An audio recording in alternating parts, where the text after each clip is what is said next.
Kanker payudara masih menjadi salah satu penyakit yang ditakuti oleh kaum hawa. Bahkan kini kanker payudara di Indonesia masuk urutan kedua penyebab kematian akibat kanker. Kanker payudara timbul akibat adanya kerusakan sel pada payudara. Jika tidak ditangani dengan tepat, penyakit ini dapat menyebabkan kematian.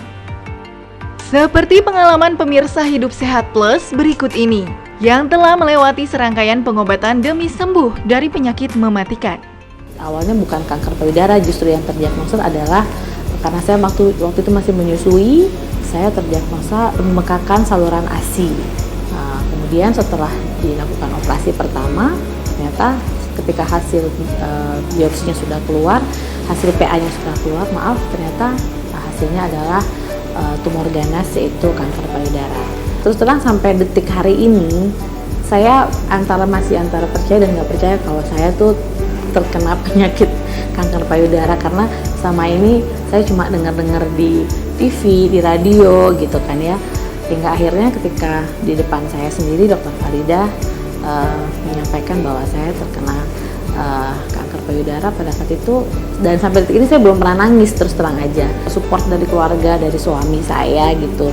Pokoknya whatever it is, kita harus berobat gitu. Semua treatment terapi yang saya jalani, kemoterapi, radiasi, ya itu memang sangat, I'm not saying melelahkan ya, tapi memang itu ujian terberatnya sebetulnya, karena efek dari kemoterapi itu yang mungkin buat semua orang penderita kanker, apalagi khususnya buat kami orang perempuan ya, rambut nggak ada, kemudian membuat badan kita tuh semua tuh nggak berdaya gitu ya. Itu tuh ya terus terang memang itu perjuangan terberatnya. Tapi sampai detik hari ini saya masih alhamdulillah masih bisa mengucapkan rasa syukur bahwa saya merasa bahwa ini sebetulnya hadiah gitu loh. Meskipun sudah didiagnosis kanker stadium lanjut, tidak membuat Revi putus harapan untuk sembuh dari penyakit ini. Hal itu juga membuat saya kuat menjalani ini semua, sampai teman-teman terdekat saya tuh sampai nggak percaya gitu. Maksudnya, lu sakit kanker ya gitu. Kok lo nggak kelihatan kayak orang sakit kanker gitu loh. Lo kelihatannya happy gitu. Karena memang itu yang saya terus lakukan. Saya harus sembuh karena anak-anak saya masih kecil-kecil.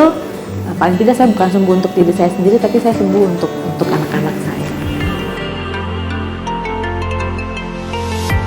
Angka harapan hidup bagi penderita kanker, terutama kanker payudara, memang masih tergolong kecil.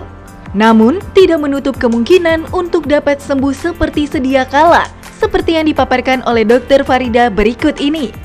Ya, jadi ibu ini datang ke saya saat itu memang dengan benjolan di payudaranya, dan saya diagnosis beliau mendapatkan saat itu kanker payudara stadium 2. Terapi yang dilakukan terhadap beliau sudah mencakup waktu itu adalah operasi, dan operasi yang dipilih saat itu adalah BCS atau breast conserving surgery, di mana operasi kita tidak membuang keseluruhan payudara, hanya pada lokasi si tumor itu sendiri dengan memastikan semua batas sayatan bersih, sekaligus juga melihat apakah ada penyebaran ke kelenjar getah bening di ketiak atau tidak.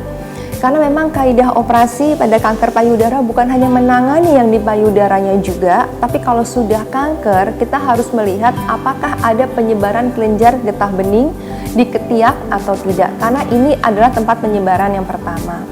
Lalu beliau juga sudah menjalani kemoterapi, dan kebetulan karena subtipe kankernya adalah subtipe yang membutuhkan target terapi, beliau juga sudah mendapatkan target terapi.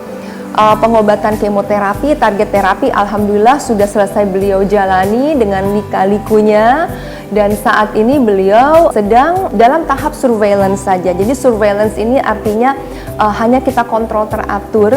Jadi ketika pasien sudah selesai dengan terapi yang harus diberikan, maka kita akan minta pasien untuk 3 tahun pertama datang untuk memeriksakan diri tiap 3 bulan sekali.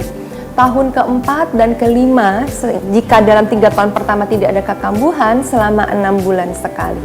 Dan jika 5 tahun berlangsung lancar, tidak ada masalah, tinggal setahun sekali untuk kontrol.